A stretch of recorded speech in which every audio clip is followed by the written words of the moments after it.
Have you ever started a new project and thought, I haven't done enough stitches in my foundation chain, I'm gonna have to pull all my work back and start again? Don't you worry, I've got you. I'm going to show you how to add some stitches once you have completed your foundation row, so you don't have to pull all your work back out.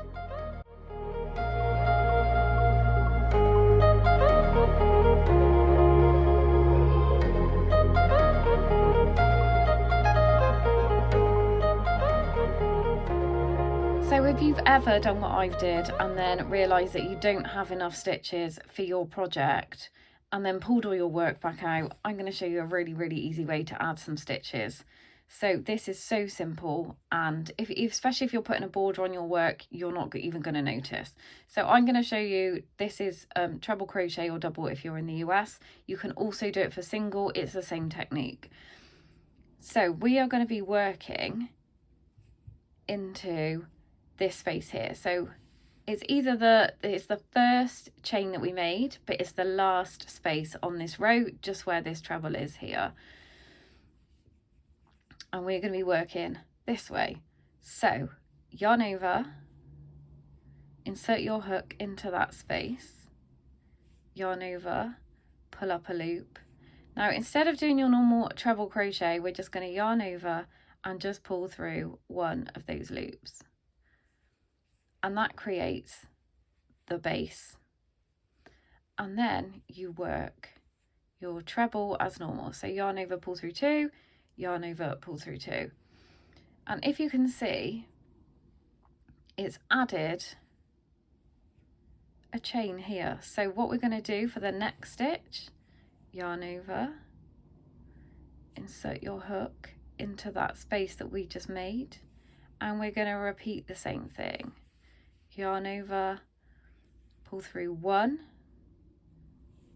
and that creates our new bottom. Yarn over, pull through two, yarn over, pull through two.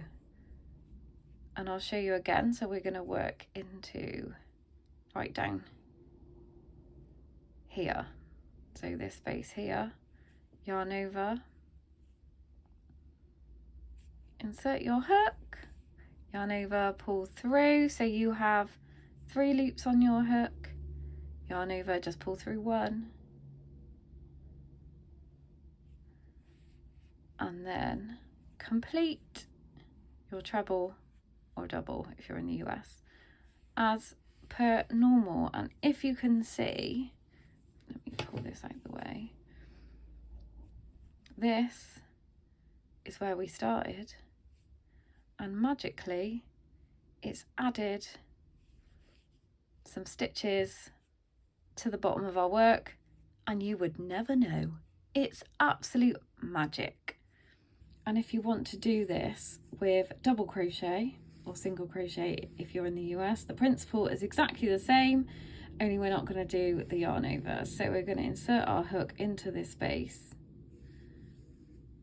and pull up a loop, yarn over, just pull through one, and that gives us this chain at the bottom, yarn over, pull through two, and then we're going to work into this bottom space here. So insert your hook, pull up a loop, yarn over, pull through one, yarn over, pull through two, and I'll show you again. So we're working in this bottom space here, insert your hook, 2 loops, 2 loops, 2 loops, and there we have added some stitches this way, some extra stitches, so nobody will ever know. If you like this video, don't forget to like and subscribe, and I will see you all soon.